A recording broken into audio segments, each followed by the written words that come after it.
Bismillahirrahmanirrahim. Assalamualaikum warahmatullahi wabarakatuh. Saya Hifzan Hidayat bin Roslan dari kelas G2.2 Pendidikan Khas Masalah Penglihatan. Hari ini saya akan membentangkan tentang proses pemilihan tingkah laku sasaran, itu dari subjek PQK 3033, iaitu pengurusan tingkah laku. Pensyarahnya ialah Encik Sabri Muhammad bin Muhammad Yusof. Jadi tanpa melenggang-lenggangkan masa lagi, saya akan membentangkan pembentangan saya pada hari ini. Baiklah, slide seterusnya adalah kandungan.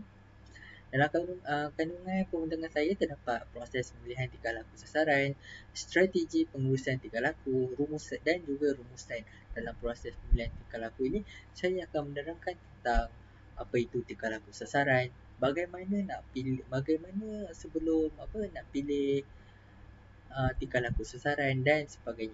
Untuk strategi pengurusan tingkah laku pula, saya akan menerangkan dua strategi pengurusan tingkah laku, iaitu sama ada untuk meningkatkan tingkah laku dan juga ataupun mengurangkan atau menghapuskan tingkah laku. Dan terakhir sekali ialah rumusan. Jadi saya akan membuat rumusan daripada mula dan akhir pembentangan saya. Kita ke slide seterusnya. Proses pemilihan tingkah laku sasaran. Tingkah laku sasaran merupakan tingkah laku yang hendak diubah, ditingkatkan atau dihentikan. Bagi mengenal pasti tingkah laku sasaran, beberapa perkara perlu diberi pertimbangan. Perkara tersebut adalah jumlah tingkah laku yang perlu diubah, kekerapan berlakunya tingkah laku tersebut, jangka masa sesuatu tingkah laku itu berlaku, jenis-jenis tingkah laku yang perlu diberi keutamaan. Sebagai contoh, jika seseorang murid mempunyai pelbagai jenis tingkah laku dan di antaranya boleh menimbulkan masalah kepada individu lain, oleh itu guru perlu mengenal pasti tingkah laku yang akan dijadikan tingkah laku sasaran berdasarkan kepada pertimbangan di atas. Okey, kat sini baiklah. Kebiasaannya guru-guru akan membuat tingkah laku sasaran ni kepada murid-murid yang mempunyai tingkah laku negatif. Tingkah laku negatif sebagai contohnya ada tingkah laku destruktif, tingkah laku mengganggu dan juga ataupun tingkah laku disruptif. Tadi tu destruktif, iaitu tingkah laku yang mencederakan. Yang lagi satu ni tingkah laku disruptif, iaitu tingkah laku yang mengganggu. Kat sini guru-guru perlu bijak untuk memilih tingkah laku yang perlu diubah oleh seorang murid tersebut. Jika murid itu mempunyai masalah tingkah laku negatif yang serius, jadi guru perlu bijak mengatur strategi ataupun rancangan untuk mengubah tingkah laku tersebut. Jadi tingkah laku sasaran ini adalah sangat penting. Baiklah, kita ke slide seterusnya. Selain itu, dalam menentukan tingkah laku sasaran, terdapat juga beberapa aspek yang perlu dilihat. Antaranya ialah membahayakan diri dan orang lain, mengganggu pembelajaran dan murid lain, membahayakan keselamatan diri dan murid lain, dan akhir sekali mengungkap kalimah yang tidak sesuai dengan umurnya. Membahayakan diri ni memang perlu diambil kira sebab itu merupakan salah satu masalah tingkah laku yang agak serius. Mengganggu pembelajaran ni seperti yang saya katakan tadi, tingkah laku disruptif, membahayakan keselamatan murid dan murid lain. Contohnya membahayakan ni macam dah mencederakan. Mencederakan tu salah satu tingkah laku yang agresif. Sebagai contoh, tingkah laku yang agresif ni, murid-murid yang mempunyai masalah seperti autism ni, dia akan menggigit rakannya, menjadikan tingkah laku murid rakannya tu cedera. Jadi kat sini murid tersebut mempunyai tingkah laku destruktif, iaitu mencederakan. Dan akhir sekali ialah mengungkap kalimah yang tidak sesuai dengan umurnya. Dan ni semua kamu tahu kalimah-kalimah yang tidak sepatutnya yang kita dengar ataupun kita sebut. Sebagai contohnya BABI, anjing. Kan kita kan budak-budak lagi kan, murid-murid yang kecil. Lepas tu sebut pada rakannya, apabila dia memanggil rakannya anjing. Kan tak patut tu kan. Jadi perkara-perkara ini perlu diambil serius oleh guru untuk mengubah tingkah lakunya. Jadi tingkah laku sasaran ini amat diperlukan bagi memastikan murid tu guru dapat memahati, merancang dan mengatur strategi, seterusnya menggunakan strategi itu untuk untuk mengubah tingkah laku murid yang negatif kepada tingkah laku positif. Seterusnya ialah tingkah laku sasaran adalah kaedah yang sesuai untuk mengubah tingkah laku seseorang murid bagi memastikan gangguan di dalam kelas dapat dikurangkan atau juga dihapuskan semasa sesi pembelajaran. Oleh itu, dengan tak ada gangguan, maka pembelajaran akan jadi lebih lancar dan guru pun dapat mencapai objektif yang sepatutnya. Seterusnya, tingkah laku negatif seperti tingkah laku destruktif, tingkah laku distraktif dapat dikurangkan atau dihapuskan. Tingkah-tingkah laku macam ni selalunya kan, memang guru-guru akan buang ataupun akan cari cara untuk murid tu hapuskan tingkah laku tersebut. Seterusnya, hal ini akan melancarkan PDPC apabila tiada gangguan kan. Seterusnya sekali ialah tingkah laku murid dapat diubah kepada tingkah laku positif ataupun tingkah laku yang diingini, di mana tingkah laku ini adalah baik, di mana murid tu dapat menjaga emosi, dapat menjaga tingkah laku baik dan mereka tidak melakukan perkara-perkara seperti mengganggu tadi, mencederakan rakan lain ataupun sebagainya. Jadi perkara tersebut dapat dielak. Oleh itu, kelas pembelajaran guru pun tidak terganggu. Jadi ia akan melancarkan sesi pembelajaran guru tersebut. Okey, baiklah.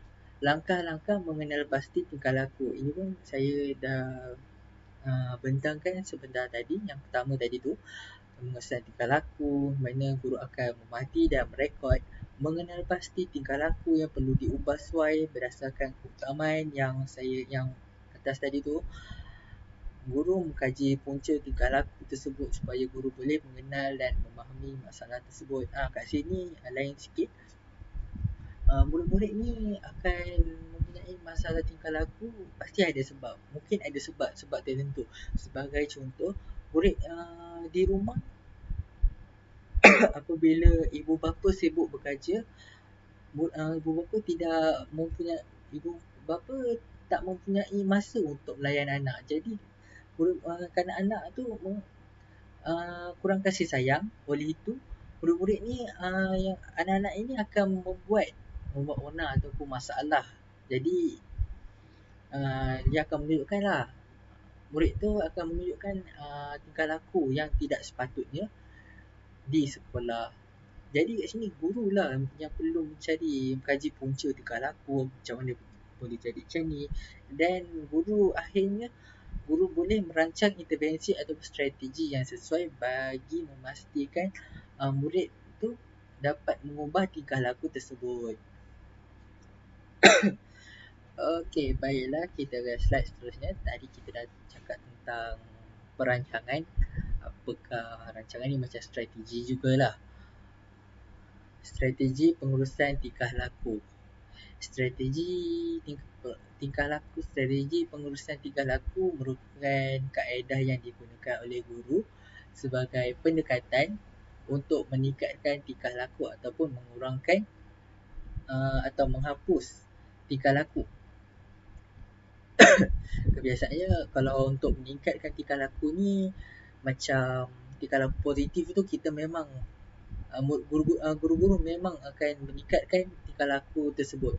Jadi tapi kalau murid-murid menunjukkan tingkah laku yang negatif, guru-guru akan menggunakan strategi mengurangkan atau menghapus tingkah laku.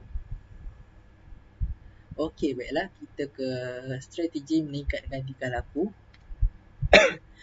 Uh, strategi meningkatkan tingkah laku mempunyai ada 5. Yang pertama ialah peneguhan positif. Pertamanya, program positif ni seperti pemberian peneguhan selepas sesuatu tingkah laku ditunjukkan.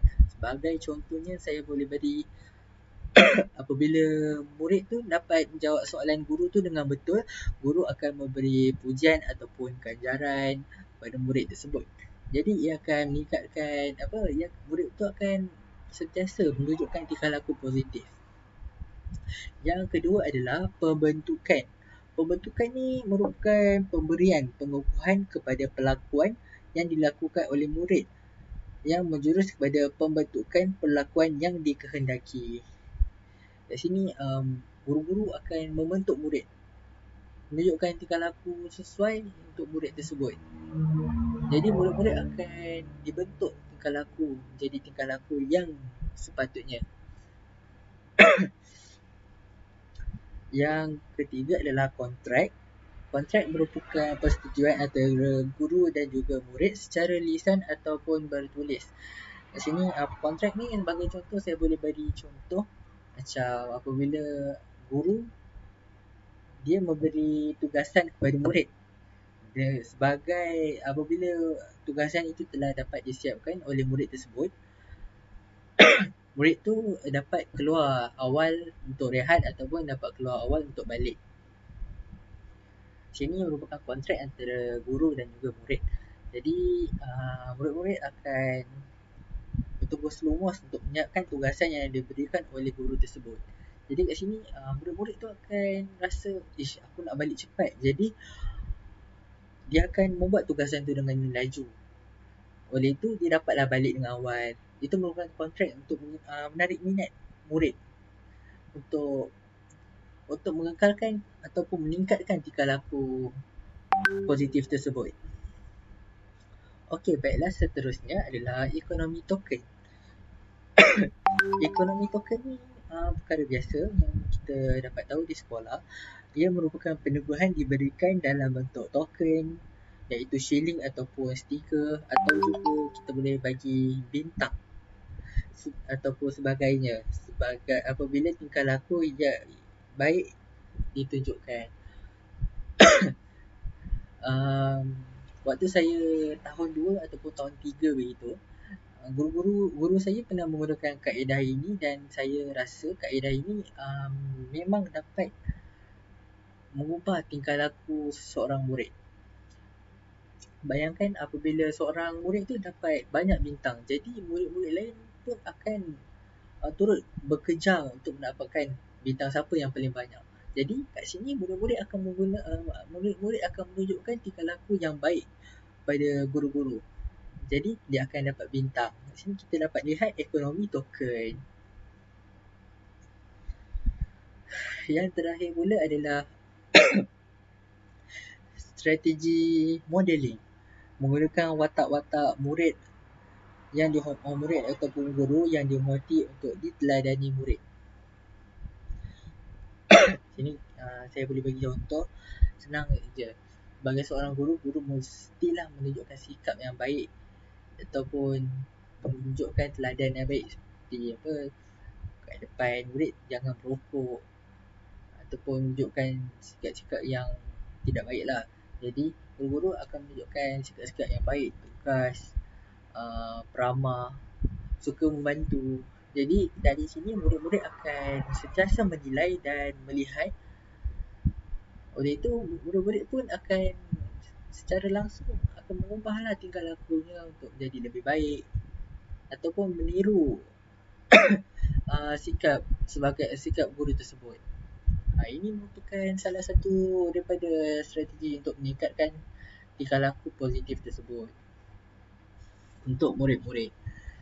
Jadi selesai strategi untuk meningkatkan tingkah laku, kita beralih pula kepada strategi mengurangkan atau menghapus tingkah laku. Okey, baiklah, dalam strategi mengurangkan atau menghapuskan tingkah laku, kebiasaannya dilakukan untuk murid-murid yang mempunyai tingkah laku negatif yang perlu diubahkan. Jadi kat sini terdapat beberapa strategi, iaitu terdapat kejemuan, overcorrection, redirection, time out, pelupusan, penghapusan, hukuman, dendaan, desensity, dan juga yang terakhir sekali adalah response cost. Okey, yang pertama sekali adalah kejemuan. Kejemuan murid melakukan tingkah laku sehingga dia jemu melakukan dan akan berhenti sendiri. Ini biasalah dulu guru-guru pun sama juga seperti macam mak-mak dulu kan, apabila anak dia tak nak dengar cakap, mesti mak tu akan buatlah sampai tu, mesti akan rasa jemu sampai tak nak buat. Kalau macam contoh di sekolah tu, guru apabila guru sedang mengajar, ada murid yang sedang bercakap. Jadi apabila murid tu ditegur oleh guru sekalipun, murid tu masih bercakap, jadi guru menggunakan kaedah ini memberi peluang kepada murid untuk bercakap di hadapan kelas. Jadi murid tu pun akan bercakap sampai dia jemu. Oleh itu, dia akan berhenti sendiri apabila dia telah jemu. Jadi dia akan ubahlah tingkah lakunya daripada tingkah laku yang banyak bercakap tu pada tingkah laku senyap yang boleh dikawal. Okey, yang seterusnya adalah overcorrection. Overcorrection ni prosedur yang memerlukan murid memperbaiki keadaan ataupun kesalahan yang dilakukan melebihi keadaan sebelumnya. Contohnya membuat pembetulan terhadap kesalahan yang berulang-ulang kali. Jadi apabila murid tu menulis ataupun membuat pembetulan tu banyak kali, dia akan rasa penat dan tak berbaloi lah bagi dia. Jadi dia tidak akan melakukan perkara yang sama. Dia tidak akan menunjukkan tingkah laku negatif lagi, ataupun dapat mengurangkan juga. Yang seterusnya adalah redirection. Redirection ni merupakan satu bentuk disiplin yang bertujuan untuk membimbing tingkah laku kanak-kanak yang tidak sesuai dilakukan. Sini macam guru mengetatkan lagi peraturan di sekolah. Jadi apabila peraturan ni diketatkan, pasti hukumannya adalah lumayan ataupun setimpal lah dengan ketat tu kan. Jadi murid-murid akan rasa jadi kalau aku buat masalah dekat sekolah ni, dekat apabila kelas ni, dalam kelas ni dia rasa tak berbaloi sebab mungkin akan dihukum berat. Jadi murid-murid tu akan rasa takut dan akan mengubah tingkah lakunya. Yang seterusnya adalah time out. Time out ni adalah seperti menempatkan murid berasingan daripada kumpulan, iaitu dalam bilik khas ataupun penjuru kelas, atau mengeluarkan murid daripada aktiviti kumpulan. Strategi ni saya pernah, sebelum ni saya PBS di sekolah dan saya pernah berjumpa dengan seorang guru. Guru tu juga menggunakan kaedah time out, tapi guru tersebut tidak tahu ini kaedah time out. Sebab saya pernah berbincang macam mana guru ni memberi dendaan kan, macam mana guru ni memberi dendaan kat murid yang tak dengar kata dan sebagainya lah. Sebab guru ni tak suka menggunakan rotan ataupun dendaan berbentuk fizikal.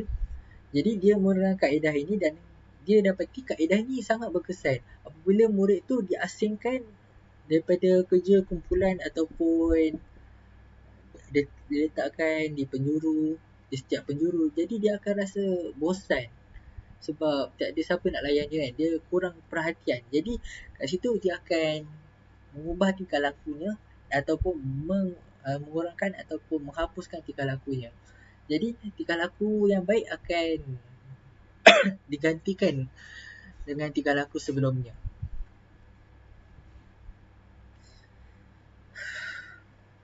Okey, baiklah. Yang seterusnya adalah pelupusan ataupun penghapusan.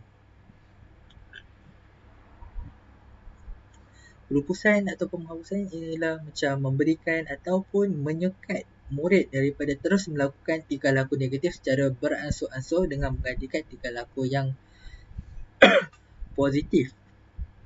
sini macam apa, tingkah laku guru-guru ni dia nak menerapkan tingkah laku positif pada murid-murid. Jadi dia macam menukarkan secara beransur-ansur kepada murid. Oleh itu murid-murid pun mungkin akan terbiasa dengan tingkah laku positif yang baru tersebut dan akan meneruskan, seterusnya dapat mengubah tingkah laku negatif kepada tingkah laku positif.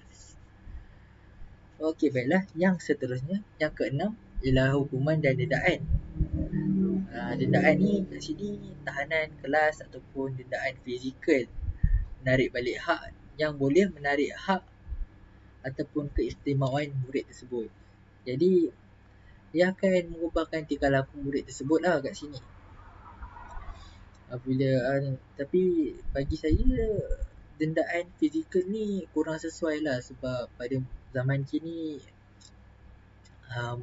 tidak sesuai lah, sebab ada sebab-sebab tertentunya tidak sesuai. Kalau nak buat dendaan fizikal boleh, tapi ada had-had tertentu. Okey, baiklah. Seterusnya adalah desensity. Desensity merupakan satu tindakan secara beransur-ansur menghilangkan rasa gugup ataupun takut berlebihan seperti bercakap ke depan kelas dan fobia. Itu merupakan salah satu contoh untuk mengurangkan ataupun menghapus tingkah laku yang bermasalah, seperti yang sangat introvert kan, yang murid-murid itu kaedah ni sesuai untuk murid-murid yang introvert. Introvert ni merupakan salah satu masalah tingkah laku juga, sebab dia tak nak bercakap dan dia tak nak memberi respon sebab dia kurang keyakinan dalam diri. Jadi oleh itu apabila diberi peluang untuk bercakap ke depan dan ataupun bernyanyi ataupun sebagainya, ia akan menarik minat murid satu dan dapat meningkatkan keyakinan murid untuk bercakap.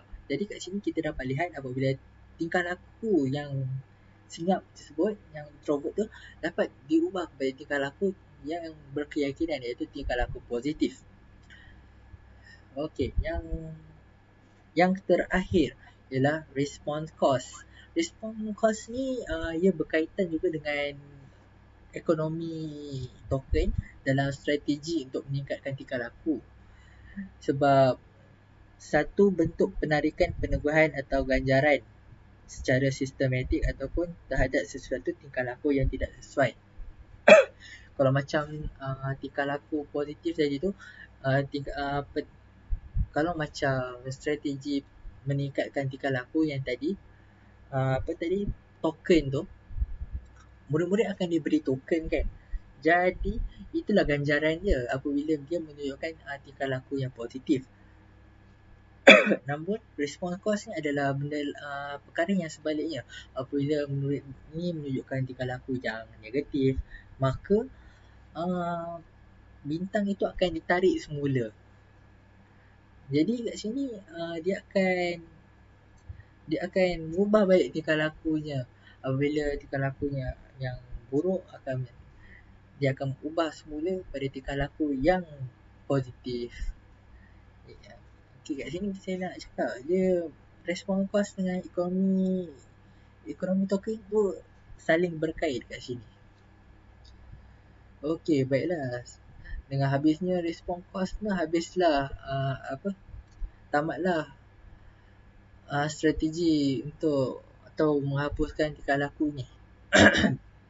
Ya, baiklah, kita ke slide seterusnya. Balik kepada proses pemilihan tingkah laku dan strategi pengurusan tingkah laku berdasarkan tugasan 2. Okay, baiklah, dalam tugasan 2, kami dikehendaki untuk memilih salah satu tingkah laku, iaitu daripada hasil pemerhatian awal yang saya tunjukkan ini.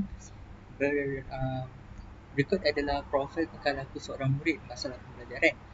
Itu dari segi kognitif, tak ada masalah, ada efektifnya, dan tapi dia mempunyai masalah tingkah laku. Terdapat 4 tingkah laku yang diperhatikan daripada melalui hasil pemerhatian awal ni yang dilakukan oleh guru tersebut. Tapi kami dikehendaki memilih satu saja, dan saya dalam memilih selalu mencederakan rakan dan dengan menggigit tanpa disedari. Kat sini kita dapat lihat satu tingkah laku yang tidak diingini, iaitu tingkah laku negatif, tingkah laku destruktif, iaitu mencederakan, perlu diubah untuk dan dijadikan tingkah laku sasaran. Guru-guru kat sini boleh menggunakan strategi untuk mengurangkan tingkah laku ataupun menghapus tingkah laku. Kat sini saya daripada tugasan 2 tu saya gunakanlah time out. Apabila ia mencederakan rakannya, guru akan mengarahkan murid tersebut untuk berdiri, untuk keluar daripada kumpulan ataupun berdiri di penjuru kelas. Sama ada di depan ataupun penjuru belakang. Apabila murid ni tidak diberi perhatian ataupun rasa disingkirkan, jadi dia akan rasa kesunyian dan tak ada siapa beri perhatian kepada dia.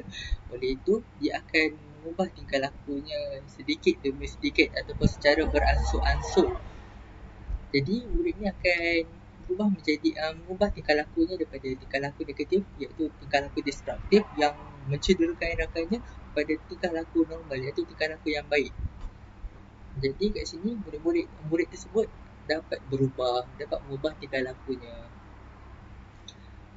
Okey, kita ke slide seterusnya. Kesimpulan. Sebagai kesimpulannya, guru mestilah bijak memilih tingkah laku sasaran dalam kalangan murid. Selain itu, guru mestilah bijak dalam menggunakan strategi pengurusan tingkah laku. Kat sini saya nak cakap, guru mestilah bijak tu menggunakan strategi pengurusan tingkah laku kat sini. Janganlah guna apabila murid tersebut mempunyai masalah tingkah laku negatif, guru tu menggunakan tingkah laku strategi penubuhan positif ataupun dalam strategi meningkatkan tingkah laku tu lah. Kat situ guru mestilah bijak. Kalau murid tu mempunyai masalah tingkah laku, guru mestilah menggunakan strategi mengurangkan atau menghapuskan masalah tingkah laku. Itu merupakan cara yang betul. Tingkah laku murid dapat diubah jika seseorang guru bijak menggunakan intervensi yang sesuai dalam mengubah tingkah laku murid yang bermasalah tingkah laku. Itu yang saya sampaikan tadilah. Okey, maka dengan berakhirnya kesimpulan tadi, berakhirlah saya punya pembentangan pada hari ini. Jadi yang baik itu datangnya daripada Allah Subhanahu Wa Taala dan segala kekurangannya datang daripada diri saya sendiri. Maka dengan itu tamatlah pembentangan saya pada hari ini. Sekian daripada saya. Sekian, terima kasih. Wabillahi taufiq wal hidayah. Wassalamualaikum warahmatullahi wabarakatuh.